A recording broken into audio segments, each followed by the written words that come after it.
Il existe sur YouTube pas mal de vidéos qui vous expliquent comment utiliser KiCad 5.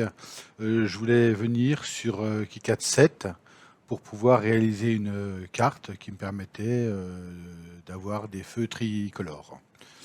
Donc on va s'occuper du schéma, du PCB, et la carte est censée pouvoir venir se brancher directement sur 4 broches d'un Arduino, ce qui va permettre de commander ces feux tricolores.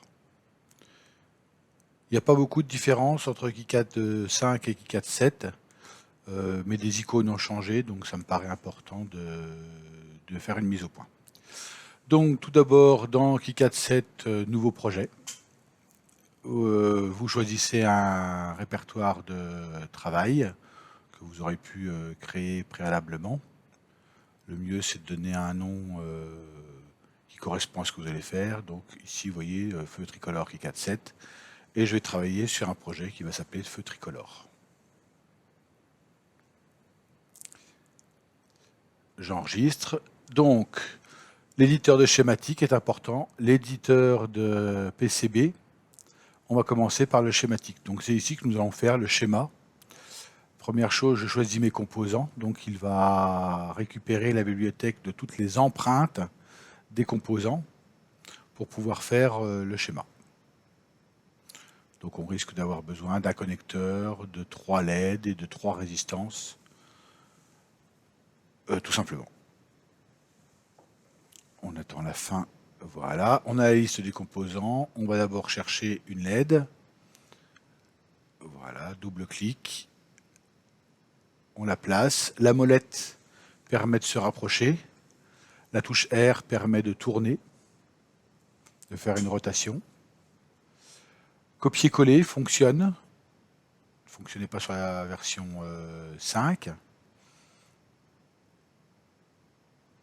Donc je copie et je crée mes 3 LED qui sont automatiquement numérotés. Une résistance, rotation, je la place en face. J'utilise de la même manière le copier-coller pour pouvoir placer mes 3 résistances.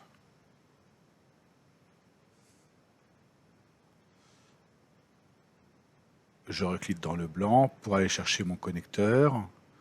Je vais prendre un connecteur 4 pins pour pouvoir avoir l'alimentation de mes 3 LED et puis un retour à la masse.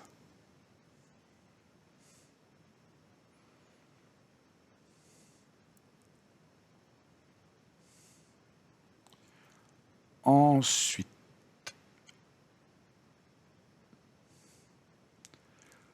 je fais le choix de préparer 4 trous, si jamais j'en ai besoin. 4 trous qui vont permettre de pouvoir fixer des pieds sur ma carte, donc qui ne vont être reliés à rien. Donc mounting hole, j'en prends 4. Ils permettront simplement de positionner des trous si j'ai besoin de mettre des pieds sur ma carte. À partir de ce moment-là, il va falloir relier les composants. Donc je vais rajouter mes fils. Donc R1 sur D1, R2 sur D2, R3 sur D3. Je relie mes fils pour pouvoir alimenter mes trois LED et je vais faire un retour à la masse. Je décide de faire un retour sur la broche 1 puisque la broche 1, on le verra plus tard, a un format différent sur la carte. Elle est repérée sur la carte.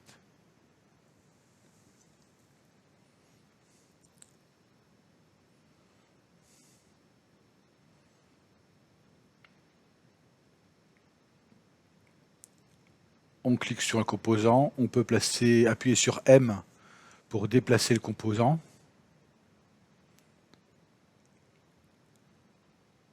Il faut maintenant donner l'empreinte à la carte. Donc D1 c'est une LED, donc en fait comment elle va apparaître sur ma carte électronique. Donc je recherche les LED.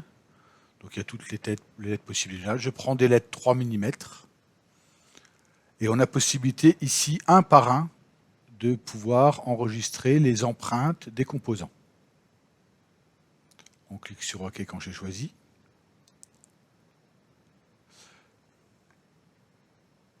On peut faire la même chose pour la résistance.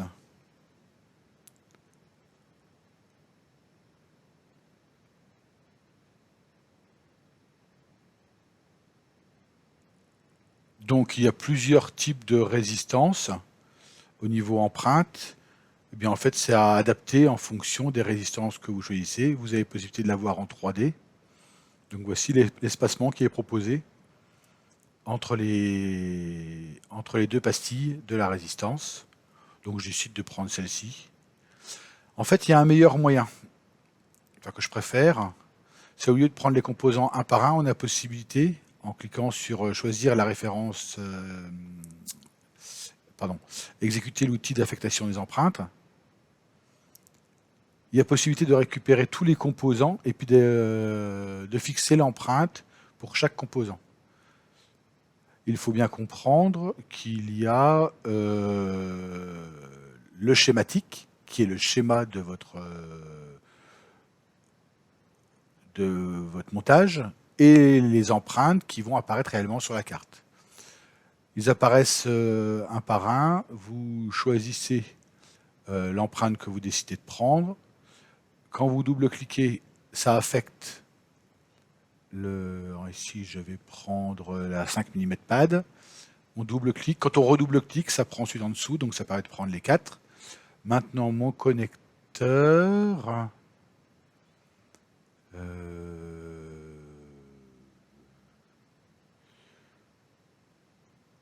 Où est-ce qu'il est?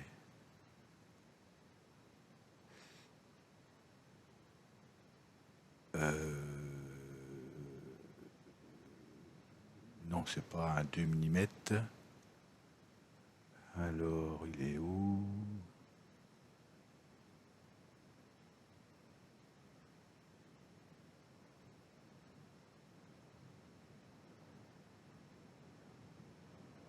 Oui, 2,54. 2,54, c'est la distance entre deux broches de tous les composants DIP, le TL081 par exemple. Donc il est mieux de travailler en distance de pouce. Donc 2,54 mm. Et voilà, la résistance. Donc je vais dans résistance THT. Pareil là, c'est à voir sur la documentation technique des résistances que vous utilisez. Quelle est la taille des résistances que vous voulez utiliser, la distance entre empreintes, et si vous faites un montage européen ou un montage chinois. En européen ou américain, les résistances sont posées contre la carte. En chinois, elles sont verticales sur la carte. Voilà. Donc c'est bon, on a les composants. On va pouvoir passer à la suite. On numérote tous les composants. Ils sont normalement numérotés. Donc normalement, il n'y a rien de spécial qui se fait. C'était obligatoire à faire sur la version 5. On va faire un test des règles électriques qui permet de vérifier que tous les composants sont bien alimentés et qu'il n'y a pas de broches qui sont en l'air sur les composants. J'aurais dû le faire dès le départ, d'ailleurs, il faut enregistrer. Et on va pouvoir passer sur le PCB.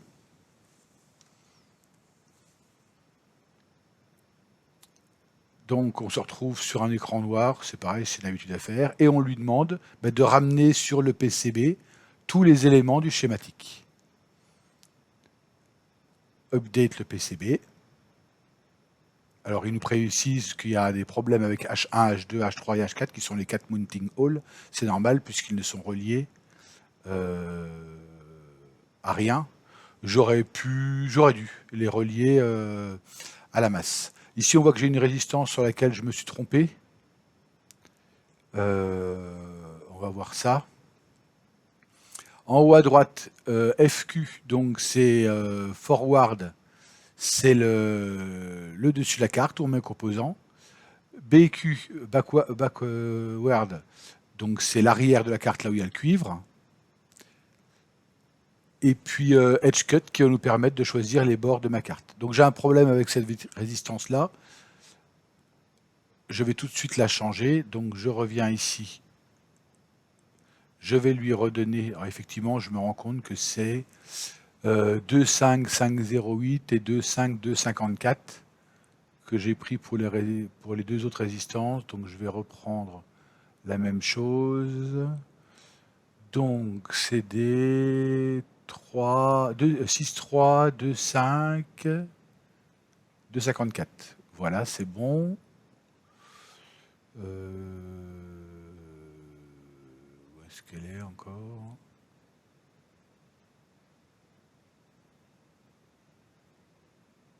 « 508, là, là.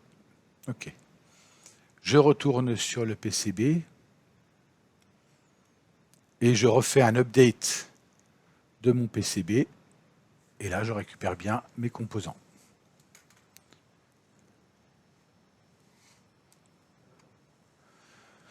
Donc maintenant, il va falloir me placer les composants sur la carte. Donc j'espace, pour l'instant je ne m'en occupe pas, les 4 mounting holes. Donc je vais devoir placer maintenant les autres composants. Donc le connecteur, pour l'instant, je le mets de côté. J'utilise R pour faire la rotation. Je prends mes résistances. Donc pareil, on clique dessus, on appuie sur M pour les déplacer. J'essaye de les placer au mieux. Donc en face des broches. Et on voit que la broche 1, effectivement, du connecteur, c'est un carré. Donc c'est ce qui va me servir de masse.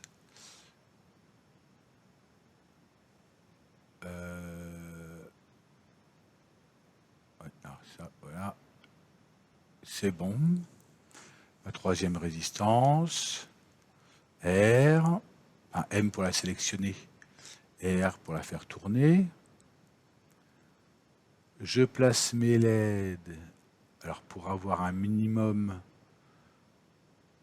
de chemin à faire, donc je la retourne et je la mets au centre dessus.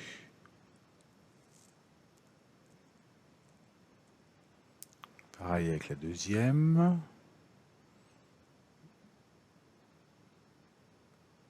Pareil avec la troisième. Je ne suis pas bien centré.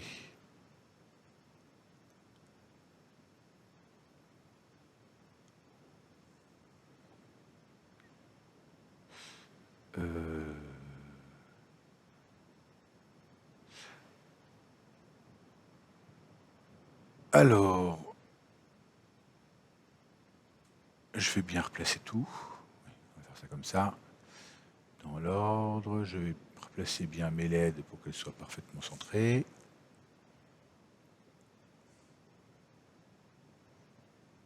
Voilà.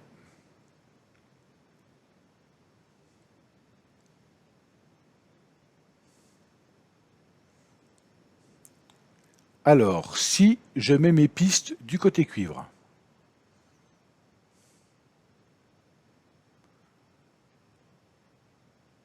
du côté composant. Donc le F, c'est bien côté composant. Donc je mets mes pistes du côté composant. Je vous montre rapidement comment on fait. Voilà.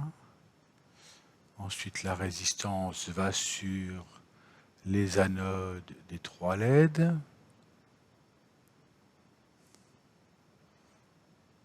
La D1, la D3, la D2,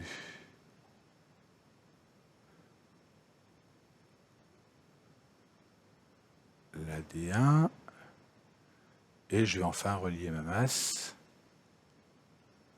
Donc on est bien d'accord, j'ai utilisé FQ, donc, enfin FCU, donc forward,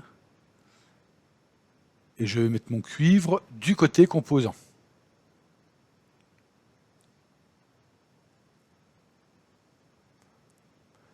Donc on va aller voir maintenant quelle tête ça a. View, 3D Viewer. Et on voit ici en s'approchant qu'effectivement on voit les pistes du côté des composants. Ça ne se fait jamais. Donc je supprime tout.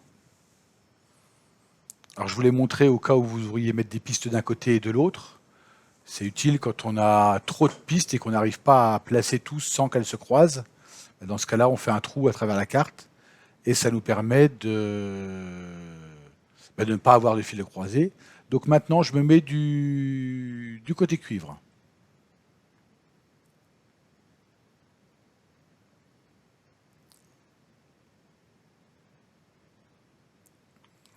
Voilà.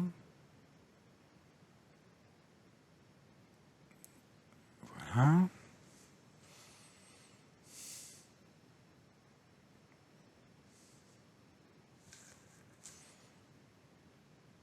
Et voilà. Bon. On va replacer donc nos 4 trous qui pourraient nous servir pour installer des pieds si j'ai besoin sur une carte. C'est toujours bien de mettre des trous aux 4 coins de la carte ou à certains endroits de la carte. Au moins ils sont faits. Ça permet aussi de dimensionner la carte approximativement. Voilà.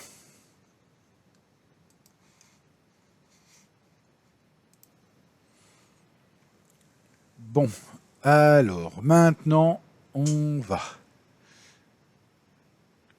choisir les bords de la carte. Donc je vais prendre l'outil Edge Cut. Je vais choisir la forme, c'est le plus simple.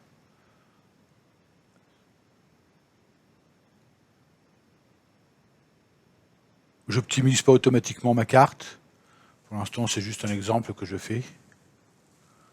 Ce que je comprends, c'est que mes broches qui sont en bas, va falloir que je les mette en dehors de la carte pour pouvoir brancher la carte. Là, j'ai perdu le point, donc je clique droit. Je dois pouvoir close outline, voilà. Donc mon bord de carte est choisi.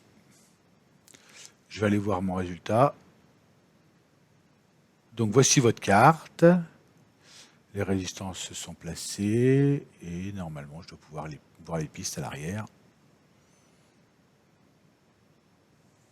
Donc c'est nickel. Le fait d'avoir 3 LED rouges alors que vous allez brancher des LED vertes et des LED d'autres couleurs, c'est pas grave, de toute façon c'est vous qui allez les souder. Le fait de changer de couleur de LED, c'est pas simple. On va dire ça comme ça. Si jamais vous faites construire vos cartes ailleurs, vous avez possibilité de mettre une sérigraphie. Donc c'est quelque chose qui est imprimé après que la carte soit terminée. Donc je vais placer du texte, que je vais faire une rotation, oui, c'est pas automatiquement esthétique. Mais je vais noter le numéro des broches de l'Arduino dans lequel je vais brancher le feu tricolore. Donc c'est toujours pratique quand vous travaillez avec des gens qui ne connaissent pas automatiquement les montages, de repérer ce qu'il faut brancher et où. Voilà. Et puis il va me rester le 4e, le GND, que je vais écrire en un peu plus gros. Voilà. Un peu plus épais, pardon.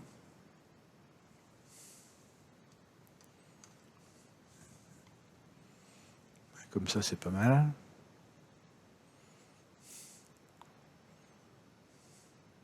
On va aller voir la sérigraphie, comment elle se fait. Donc effectivement, on voit noter. Donc si vous avez besoin d'écrire sur votre carte, Vous pouvez écrire en sérigraphie, ou alors vous écrivez à l'arrière en écrivant en cuivre. Par contre, faites attention, il faut écrire à l'envers, hein, puisque la carte est à l'envers. Bon, ben voilà, c'est terminé. On fait un dernier passage pour vérifier que notre carte correspond bien à ce qu'on voulait. On voit bien les pistes à l'arrière de la carte. Les 3 résistances ici sont montées à la chinoise. Voilà. KiCad 7, schématique, PCB et vision 3D.